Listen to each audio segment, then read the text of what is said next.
There's a Hair in My Dirt by Gary Larson.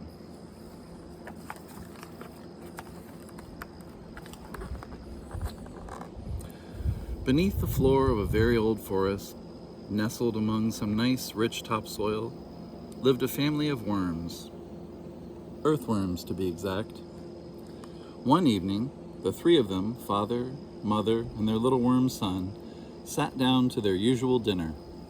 Dirt. They had just begun to dine when the little worm, staring wide-eyed at his meal, suddenly spit out his food and screamed, "There's hair in my dirt! There's a hair in my dirt!"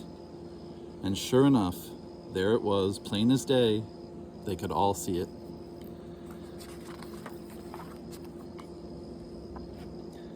At first, the little worm was horrified, but soon that gave way to being just plain mad. "I hate being a worm," he screeched, his tiny body trembling. "We're the lowest of the low, bottom of the food chain, bird food, fish bait. What kind of life is this anyway? We never go swimming or camping or hiking or anything. Shoot, we never even go to the surface unless the rains flood us out. All we do is crawl around in the stupid ground. Oh, and how can I forget? We eat dirt. Dirt for breakfast, dirt for lunch, dirt for dinner. Dirt, dirt, dirt. And look, now there's even a hair in my dirt, the final insult. I can't stand it any longer.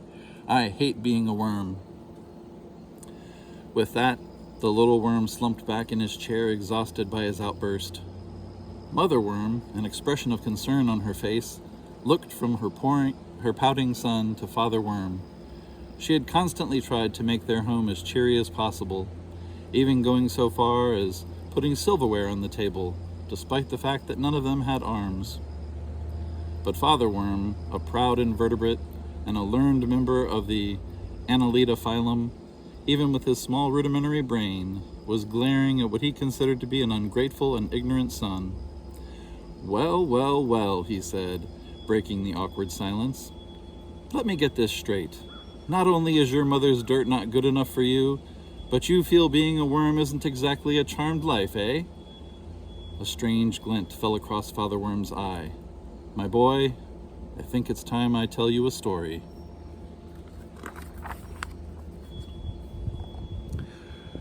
The little worm looked up and sneered sarcastically. "If this is the one about the teenager worms and the insane trout fishermen, I've heard that one a gazillion times." "No, no," Father Worm calmly responded. "Not that story, though that is a good story. This one is different. This story has a happy ending." "I have an idea," Mother Worm chimed in enthusiastically. "Let's listen to Father's story, and afterwards, maybe we can all have some fresh, cold dirt for dessert." And so Father Worm cleared his long, primitive pharynx, took a futile puff on his dirt-filled pipe, and began his story. "Once upon a time, in a forest not too far from here, lived a beautiful young maiden. Her name was Harriet, and Harriet loved the magic of nature, with all its magnificent plants and animals. One lovely spring morning, she decided to take a stroll along her favorite woodland trail. 'What wondrous things will I see today?' Harriet thought to herself. I must say, she was excited as a tapeworm in a meat patty." With her first steps, Harriet took a deep breath and filled her lungs with fresh air. "Oh, thank you, trees and other plants," she called out.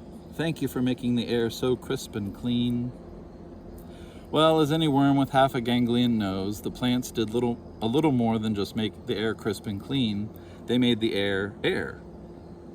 Every molecule of oxygen in the Earth's atmosphere was put there by a plant. And last time I looked, the living were quite fond of oxygen. Heck, even the dead need it, or they'd hang around a lot longer and get on everyone's nerves. Soon, Harriet met a family of squirrels who came bounding toward her, unafraid and looking for a possible treat. Gathering nuts from a nearby tree, Harriet was quick to accommodate them. "Oh, you're all so cute," she gushed. To be sure, these furry creatures had that cute thing down real good, regrettably. You see, Harriet was feeding gray squirrels, a large, aggressive species that had been introduced to this forest and were taking it over from the native red squirrels, a smaller, more timid species. All squirrels are rodents, but in the wrong time and place, some are rats. Around the bend, the forest opened into a meadow of wildflowers as far as the eye could see. "My," Harriet exclaimed, bedazzled, "I'm gazing at a painting. Oh, Mother Nature, what an artist you are." "Oh, Mother Nature, what a sex machine you are," may have been a better choice of words, for Harriet was actually gazing upon a reproductive battlefield. Using bright colors, nectar, mimicry, deception, and whatever other tricks they had up their leaves, these floral sirens were competing for the attention of pollinating insects. In a field of flowers, all is fair and bugs in war. A little ways further, Harriet happened to look down and saw a column of ants crossing the trail. "Ah," she smiled, noticing all the eggs they were carrying. "Even the littlest creatures take good care of their babies. How adorable." Adorable? Well, as Grandpa Worm used to say, about as adorable as a nest of baby robins. These were Amazon ants, a species that, despite its name, lives in many parts of the world and specializes in the enslavement of other species. And Harriet was watching a raiding party returning home with their living booty. Author's note. Although most slave ants spend their lives toiling away, e.g., getting up early to milk the aphids, a few escape this fate by doting on the queen. Entomologists often describe these slackers as abdomen kissers. As the trail widened and the trees thinned out, Harriet heard a rumbling sound. Looking up, she spied a familiar truck heading her way. She immediately recognized the ruggedly handsome and rosy-cheeked character behind the wheel. "Hello, Lumberjack Bob," she called, waving with happy excitement, knowing him to be a gentleman with a quick smile and a big heart. Well, kind, big-hearted, and rosy-cheeked he might be, the latter caused by expanded capillaries in his skin's dermal layer, but Lumberjack Bob was really just a regular guy with little education, doing the one job he knew how to do, cutting down ancient trees that were here long before the first intestinal worms came over in the Pilgrims. Harriet then heard a magical sound from the canopy of the trees above. "Oh," she cried skyward, "listen to the songs of those happy, happy birds."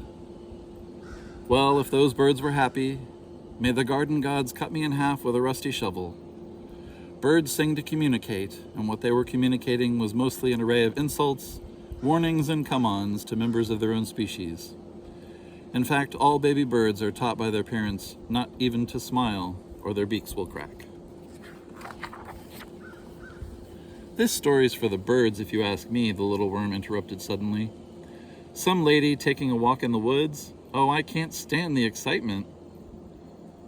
If you have to tell me a story, you could at least tell me one that's sort of exciting, like Mr. Dung Beetle finds his field of dreams. Now that's a cool story." "I'm telling you this story," said Father Worm rather testily, "so just put a fishhook in that mouth of yours and let me finish. Now where was I? Oh yes." In the distance, Harriet noticed some movement at the far side of the meadow. See what he did there? Far side. "Fawns," she happily exclaimed, and she watched them taking turns chasing each other and frolicking while their mother grazed. She mused out loud, "Yes, little ones, go ahead and play your silly games, for soon you'll all be grown up and have to say goodbye to such carefree antics." Silly games? Carefree antics? Leech livers. As young animals play, they literally become smarter as extra neurons are formed in their brains. And of course, smarter deer have a better chance of survival than dumber ones. You know, Bambi's mom never played much as a kid, and look what happened to her. Around the next bend, the path skirted a lovely pond, and Harriet was elated to see a slow-moving, lumpy creature just in front of her. "Mr. Turtle," she squealed excitedly, scooping up the startled reptile. And then, with a sympathetic smile, she added, "What are you doing out of your pond, Mr. Turtle? Well, I think I'll just send you right back home." So Harriet wound up and hurled the bewildered animal into the middle of the marsh, where it landed with a loud and satisfying kerplunk. Well, unfortunately, Mr. Turtle was not a turtle at all, but a tortoise. And while turtles are well adapted for aquatic life, their land-dwelling cousins never even evolved into decent dog paddlers. Sadly, the little reptile sank to the bottom, where it promptly drowned. Even worse, who knows how many of our parasitic loved ones went down with the ship. As the middle of the pond bubbled, Harriet's eye was caught by large and colorful insects flying just above the surface. "Dragonflies," she exclaimed. "Oh, look, how they dance in the air like winged ballerinas." Winged ballerinas? Winged assassins, it turns, might have been closer to the truth. Dragonflies are skilled predators, and if their graceful aerobatics have anything to do with dancing, then I'm a sea monkey's uncle. Harriet thought she saw something moving in the tall grass near her feet. Dropping gracefully to her knees, she almost put her hand on a small slug that was wandering by. Recoiling in disgust, she cried, "Stay away from me, you slimy little thing!" And then, seeing the real object of her desire, she lunged forward and came up with her prize. "Hello, Mr. Frog," she said, laughing. "Should I kiss you and see if you turn into a prince?" Fortunately for Harriet, she didn't kiss this little creature, for it wasn't Mr. Frog she was holding, but Mr. Toad. And like most toads, and some frogs, this one packed a powerful, sometimes lethal toxin in its skin. On the other hand, the slug slime was actually quite harmless, if perhaps a bit gooey. Kissing out of your species is not really recommended, son, but if you have to, always choose a gastropod over an amphibian.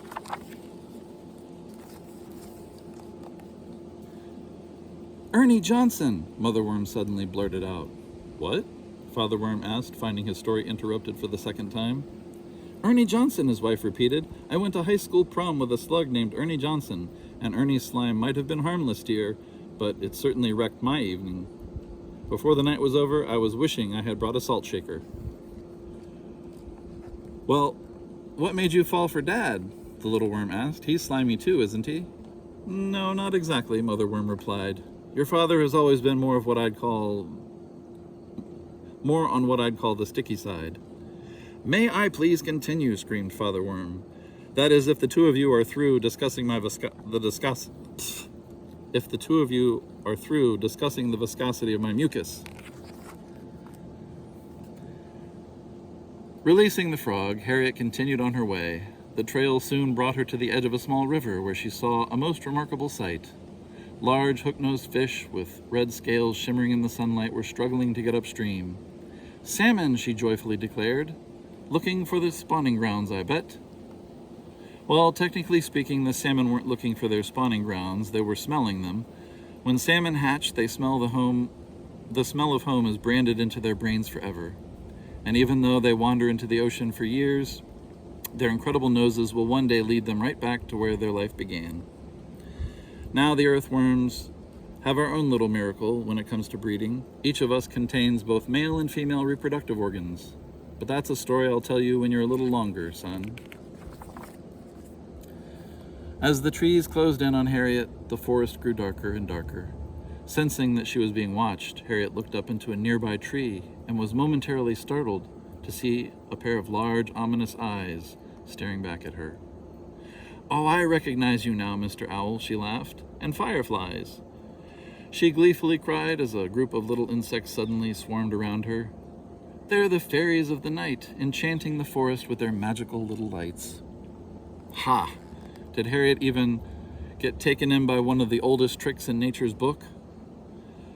The old "I'm a scary creature with giant eyeballs" gag. You see, Mr. Owl was really a royal moth, an insect that uses its large wing spots to mimic a much more frightening animal. One once scared the dirt out of me, and those fireflies, which really weren't fireflies at all but beetles, were using a cold chemical process to produce light and attract potential mates. Beautiful, yes, but if anyone thinks they're magical, I've got some hardpan in Florida to sell them.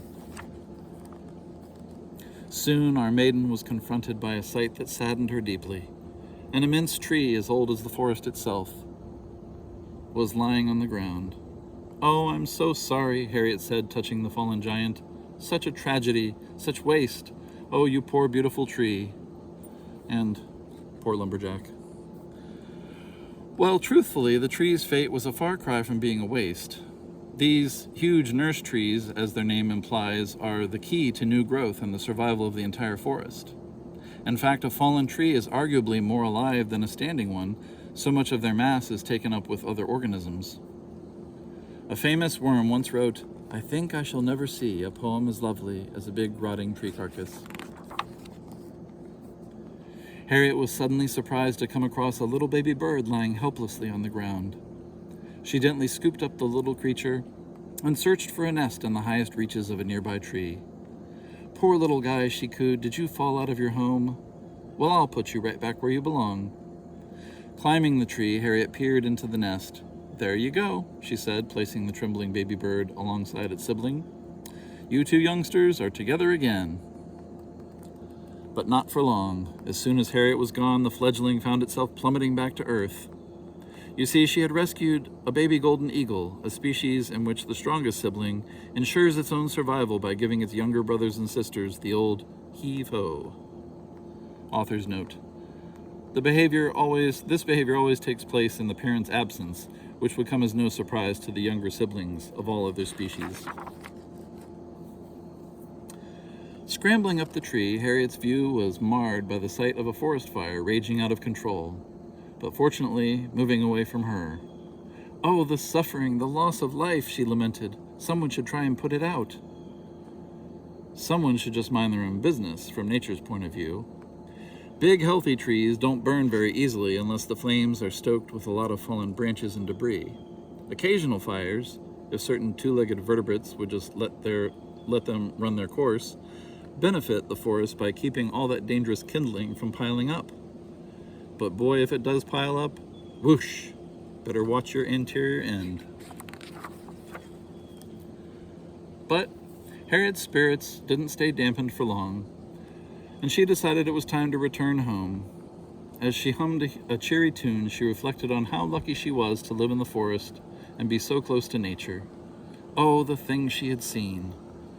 But then, without warning, Harriet came across something she didn't want to see, a sight that chilled her blood. "A snake!" she screamed, and trapped within the serpent's coils, being slowly suffocated, was a small, helpless mouse. The poor creature, almost expired, was emitting faint squeaks, and his scared eyes seemed to meet Harriet's in one last look of hope. Acting quickly, Harriet grabbed a nearby stick and began striking the reptile repeatedly. "Take that, you dreadful thing!" Bonk. "And that!" Bonk. "And two more!" Bonk, bonk. Soon it was over. The snake was dead. Boy, was he ever. Catching her breath, Harriet reached down and gently removed the unconscious mouse from the snake's lifeless coils. And as the fair maiden watched, a miracle occurred. The little mouse stirred. He was alive!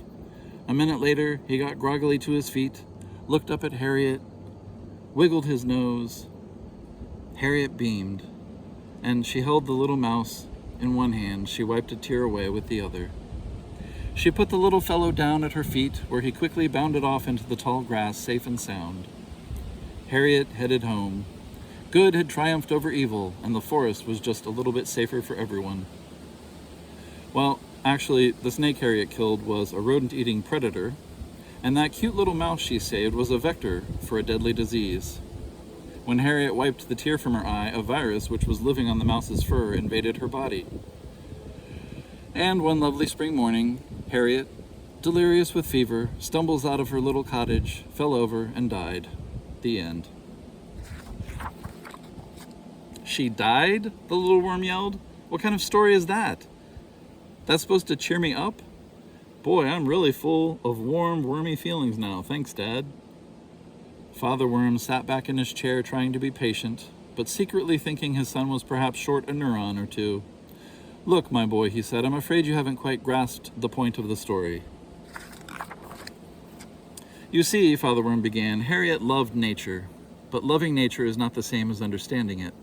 And Harriet not only misunderstood the things she saw, vilifying some creatures while romanticizing others, but also her own connection to them." Father Worm paused, his eyes narrowing. "Ah, connection, son. That's the fateful key that Harriet missed. the key to understanding the natural world. Father Worm sat back, stretching himself out to his full, glorious 3.5 inches. Take us worms, for example. We till, aerate, and enrich the earth's soil, making it suitable for plants. No worms, no plants. No plants, no so-called higher animals running around with their oh-so-precious backbones. He was really getting into it now. Heck, we're invertebrates, my boy. As a whole, we're the movers and shakers on this planet. Spineless superheroes, that's what we are. And since Father Worm didn't have a fist to bang on the table, he just yelled, "Bang!" The little worm sat there for a moment thinking about what his father had just told him. And it was true. He was feeling a little better about his lot in life. Maybe even a little proud. But then he remembered something. Okay, I get it. Being a worm ain't so bad. But you're wrong about one thing. That story didn't have a happy ending. You said it had a happy ending. Well, it does, replied his father, if you're a worm. Then he leaned across the table until his face was very, very close to his son's and said with a big grin, which brings us back to that hair on your dirt. Or, should I say, Harriet. Mother giggled, father guffawed, and the son frowned, then smiled, then broke out into laughter. And after they all stopped laughing, the little worm finished his whole dinner and went to bed and had the best dreams ever. Author's note. Well, truthfully, earthworms don't really sit around dinner tables complaining, telling stories, laughing, and so on. On the other hand, they do have a message for all of us.